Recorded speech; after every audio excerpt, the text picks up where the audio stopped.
Ciao a tutti e bentornati sul nostro canale. Sono Laura di Classe Italiana e con il video di oggi analizzeremo il congiuntivo. In particolare vedremo poche regole essenziali sull'uso del congiuntivo. La prima regola è sicuramente quella più ovvia. Il congiuntivo non si usa con quei verbi nella frase principale che indicano certezza, sicurezza. Quindi se io comincio una frase con so che, oppure sono sicuro che, o sono certo che, nella frase dipendente non avremo il congiuntivo ma l'indicativo. Dunque una frase come so che Marco viva in Brasile, quindi con il congiuntivo, è una frase sbagliata. Bisogna dire so che Marco vive in Brasile, dunque con l'indicativo. Un'altra regola che trovate spesso nei manuali per quanto riguarda l'uso del congiuntivo è che quando abbiamo i verbi che esprimono un'opinione, come ad esempio credo che o penso che, nella frase subordinata troviamo il congiuntivo. E quindi io dico penso che Marco arrivi in ritardo. In realtà bisogna anche aggiungere che è ammesso anche l'uso del futuro.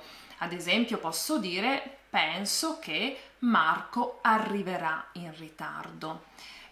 Chiaramente esprimiamo un'azione futura rispetto all'azione della frase principale. Bisogna anche aggiungere che per esprimere un'opinione possiamo anche usare altri modi, ad esempio non necessariamente devo iniziare la frase con penso che o credo che. Potremmo dire per esempio a mio avviso o a mio parere o per me.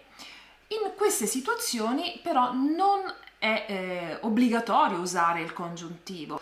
Potrei fare un esempio come per me Roma è una città caotica o a mio avviso Roma è una città caotica. Sto esprimendo la mia opinione, ma come vedete ho usato l'indicativo. Adesso analizziamo un errore che molti studenti stranieri fanno e in realtà anche molti italiani. Quando nella frase principale c'è un verbo che richiede il congiuntivo nella frase dipendente, ma abbiamo lo stesso soggetto, quindi stesso soggetto della frase principale lo troviamo nella frase dipendente, non devo usare il congiuntivo. Facciamo un esempio. Se io dico penso che io abbia ragione, è un errore, perché il soggetto della frase principale è io, che è lo stesso soggetto della frase dipendente. Dunque, in questa situazione devo usare di più infinito, ovvero la frase corretta è penso di avere ragione. Un'altra regola è che il congiuntivo non si usa con quei verbi dichiarativi, ad esempio con il verbo dire, affermare, sostenere, anche dichiarare. Ad esempio, una frase può essere John dice che gli italiani non parlano bene inglese. Fate attenzione però che con le forme impersonali del verbo dire invece si deve usare il congiuntivo. Ad esempio, se io inizio la frase con si dice che oppure dicono che, in questo caso devo usare il congiuntivo. Per esempio, si dice che gli italiani non parlino bene l'inglese.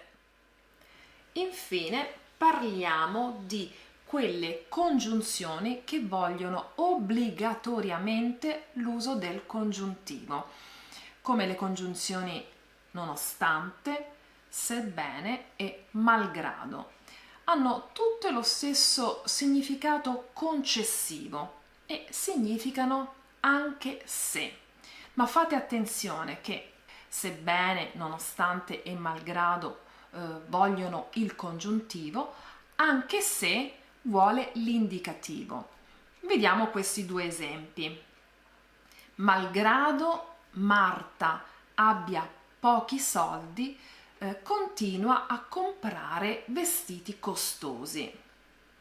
Oppure, anche se Marta ha pochi soldi, continua a comprare vestiti costosi. A questo punto la mia lezione finisce qui e spero sia stata utile per imparare qualcosa di nuovo sul congiuntivo. Vi ricordo che legata a questa lezione c'è anche un'attività gratuita con cui potete mettervi alla prova e mettere in pratica le regole che avete imparato oggi. Trovate il link qui in descrizione.